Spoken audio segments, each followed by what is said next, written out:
Hey, I'm Danielle Wendell from Wendell Woodworks, and I've been using this scroll saw for over a decade now. If I'm being honest with you guys, I hated the scroll saw the first time I used it because I thought it was hard and I didn't understand the right way to use it. But eventually I figured out what kind of blades to use, and with some proper usage tips, I fell in love with it, and the possibilities were endless from there. So today I want to help you, if you're getting the scroll saw out for the first time, right out of the box, how to get started, and hopefully how to give you a good experience right from the get-go. Now I actually use this Pegasus. I've had this for over 2 years now. I absolutely love it. It is incredibly easy. However, it's probably one of the most expensive scroll saws on the market. So I'm going to show you guys today on the Wen, because it is probably the cheapest scroll saw on the market and probably more closely like to what you are using right out of the box as a beginner. It is obviously not as easy to use as my $1,000 scroll saw, but with a little bit of know-how and patience, you can definitely get this working for you just fine. Now, if you have a workbench for your scroll saw, you're going to want to bolt it down just to mitigate the vibration and make sure it's really secure. Because I don't normally keep the scroll saw here, I'm just laying it on top. So there might be a little extra vibration when I use it. That said, let's just do a little run through of things you need to know before we put the blade in. This is your safety guard. Now, to be honest, I never use one because I think it gets in the way, but it's not a bad thing to use. It can sometimes help you hold down the weight if you're doing something heavy and it's a lot of vibration. So if you loosen this lever over here, you're gonna be able to lift it up and down and get it to the correct height and then tighten it up. And it also has the air blower right here. Now, if you don't have a Wen, you probably still have these same similar features. So it's gonna blow air and keep the dust off of your project so you can see a little bit better. Back here, you have your blade tension, and before we put a blade in, I'm gonna make sure that that is pulled up and that's loose. And then you also have your speed down here. You've got the slow, you can make it go really fast, and you can leave it in the middle.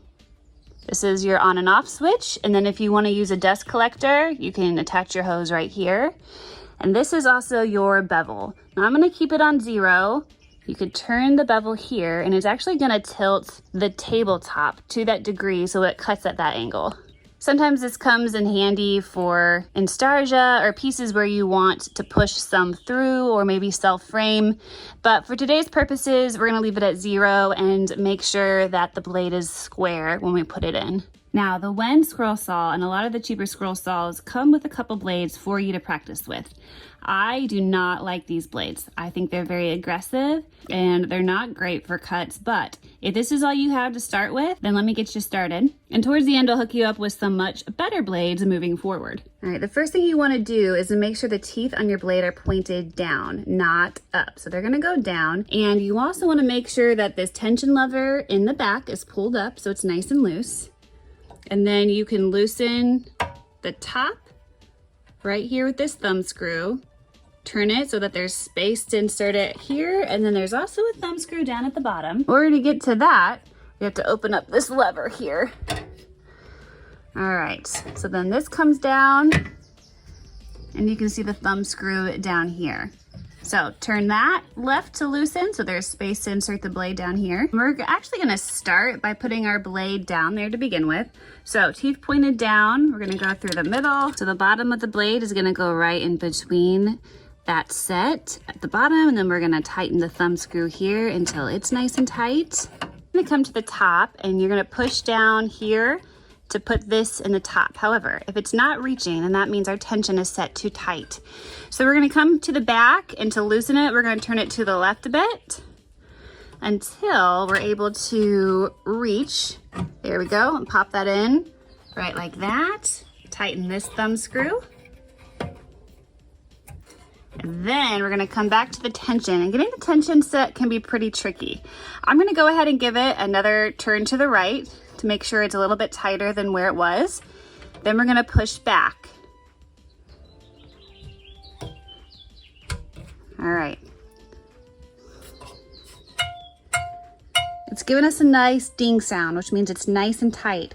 We don't want it to over tight or it can snap the blade or hurt our tension. So if it's feeling really hard to push this back, Give it a turn to the left, make sure it's a little looser, and you can always tighten it up later if need be. So to get you started, I created just a very simple pattern that's got squiggly lines, a straight line, and some shapes for us to practice on. And I'm gonna be cutting just this spare sheet of sheathing. So obviously nothing fancy. Now if you're using the blade that your scroll saw came with, it's probably a more aggressive blade. So you're gonna want material that's probably at least a 1/2 inch thick. You can use a pine or a poplar, but use something that's not super nice because you're not gonna cut perfectly the first time, and this is just for practice. Now to lay your pattern onto your material, you'll catch me using whatever's on sale at the moment. Sometimes I use contact paper, which is what I'm gonna use today. Other times I use painter's tape or masking tape, and really it's just some barrier to protect your wood so that when you're done, you don't have to sand all the glue off. Then you can apply a spray adhesive. That's the easiest. Today I'm just using a glue stick because I ran out of spray adhesive. So honestly, it's just whatever you have on hand, whatever works. We're gonna get this pattern onto my material. Now for all these shapes, you can just start at the edge and cut in. However, in a lot of projects, you're gonna wanna drill pilot holes so that you can start right here, for example, and not have to cut in. And to do that, you just use a drill with whatever drill bit is fitting. And we're gonna create a hole for our scroll saw blade to fit through. And of course I did that over a scrap piece of wood so the hole wouldn't go into my workbench. But then when I take it to the saw, I can put the blade directly through the hole and begin here. But let's start first with the squiggly line. It's also super important to wear a mask. I recently had some pretty invasive sinus surgery and I have to be incredibly careful to protect my nose and lungs. So I wear this highly effective mask that I'll stick in the video description.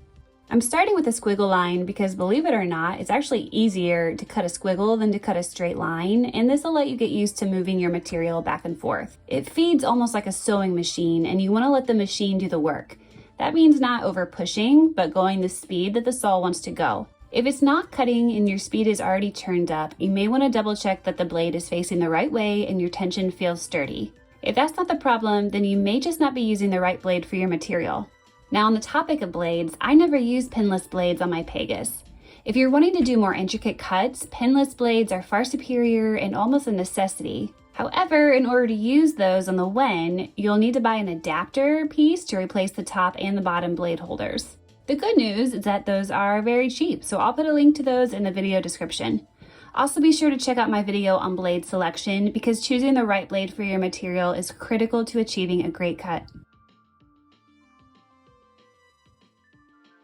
Next, we're going to cut the squares, and in order to get the blade through the pilot hole, I had to take the blade out completely, stick it through the hole first from the top, and then insert the blade back down through the hole to reattach. Now with these thicker pin blades, it's harder to make sharp turns, so in order to get the sharp corners, you'll want to make a loop-de-loop with the blade to come back to the corner from the other angle.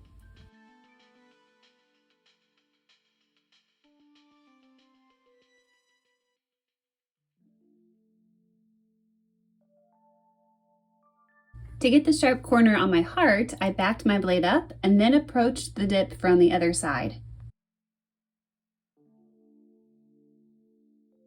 Woo! Well, now I have a lot of mask lines, but that was some easy and fun cutting. Hopefully for you getting started, that was doable and you feel like, yes, I can do this. So I hope you stick with it. I hope you follow me for more tips, and you can check out a lot more tutorials and beginner scroll saw projects right up here. Thanks for watching and happy scrolling.